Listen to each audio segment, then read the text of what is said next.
Chairman PTA ने ओहदे से हटाए जाने के फैसले के खिलाफ इंट्रा कोर्ट अपील दायर कर दी। इस्लामाबाद हाई कोर्ट के जस्टिस बाबर सत्तार ने महफूज फैसला सुनाते हुए चेयरमैन पीटीए को ओहदे से हटाने का हुक्म दिया था।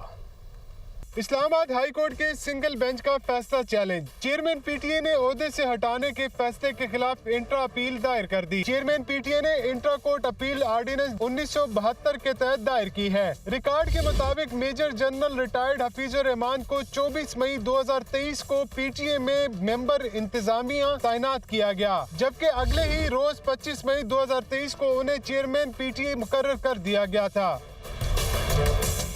चेयरमैन पीटीए की जानिब से अपील कानूनी तैनाती को साबित करने के लिए दायर की गई है। इस्लामाबाद हाई कोर्ट के जस्टिस बाबर सत्तार ने मंगल के रोज एक महफूज फैसला सुनाते हुए चेयरमैन पीटीए को ओहदे से हटाने का हुक्म दिया था। अपील करनिंदा चेयरमैन पीटीए ने अदालत से अपील फौरी समाअत के लिए मुकर्रर करने की भी दरख्वास्त की है।